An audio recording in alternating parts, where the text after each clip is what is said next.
பாலிவுட்ல இதுவரை பார்க்காத அளவுக்கு ராமாயண படத்தை பிரம்மாண்டமா எடுக்க திட்டமிட்டிருக்காங்க. ஐயோ, மீண்டும் மீண்டுமா?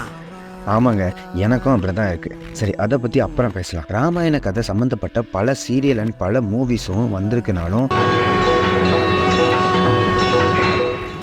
அட்வான்ஸ் டெக்னாலஜியை யூஸ் பண்ணி அந்த ராமாயண உலகத்தை அப்படியே கொண்டு வரணும்னு இங்க பல டைரக்டர்ஸோட ட்ரீமா இருக்கு. அந்த வகையில தான் பிரபாஸ் நடிச்ச ஆதி புருஷ் ரிலீஸ் ஆச்சு. ஆனா அந்த படம் டெக்னாலஜி அண்ட் லாஜிக் இல்லாத காரணத்தால சொதப்பலா ஆகிருச்சு. அதே மாதிரி சில மத ரீதியான பஞ்சாயத்தையும் கிளப்பிட்டு போயிட்டு இப்ப பிளான் பண்ற இந்த படத்துல ஹீரோவா, அதாவது ராமரா பண்றதுக்கு ஒரு பெரிய ஆக்டரை போய் பார்த்திருக்காங்க. அவரும் ஒரு சவுத் இந்தியன் ஆக்டர் தான். அவர்கிட்ட ராமன் கேரக்டர் நீங்க பண்றீங்களான்னு கேட்டப்போ அவர் சொன்ன பதில் பயங்கரமா இருந்துச்சு. நான் ராமன் கேரக்டர்ல நடிக்க மாட்டேன், நடிச்சா ராவணன் கேரக்டர் நடிப்பேன்னு அவர் சொல்லியிருக்காரு.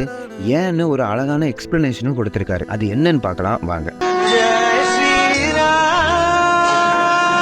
அவர் சொன்ன எக்ஸ்பிளனேஷன், ராவணன் தான் ரியல் ஹீரோ. அது மட்டும் இல்லாம சீதைய ராமன் தீயில் இறங்கி சொன்னப்போ ஊர்ஜிதமானது சீதையோட கற்பு மட்டும் இல்ல, ராவணனோட கற்பும் தான். என்ன பொறுத்தவரை த ரியல் ஹீரோ ராவணன் மட்டும்தான் கூறி நான் நடிச்சா அந்த கேரக்டர்ல மட்டும்தான் நடிப்பேன்னு சொல்லிட்டாரு. அந்த நடிகர் வேற யாரும் இல்ல, நம்ம KGF நடிச்ச ராக்கி பாய் யாஷ் தான். பிசினஸ் பேசலாமா? ஆஃபர் க்ளோசஸ் சூன்.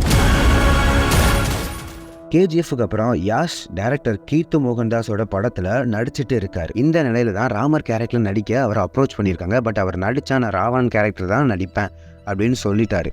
யாஷ் நோ சொன்னதுனால இப்போ அந்த ராமர் ரோல்ல ரன்பீர் கபூர் நடிக்கிறாரு. சீதையா சாய் பல்லவி நடிக்கிறாங்க. இந்தியன் பாக்ஸ் ஆபீஸ்லயே அதிக கலெக்ஷன் பண்ண படமான போதும் ஆயிடுச்சு இந்த போராட்டம், இப்ப களத்துல இறங்குற நேரம்.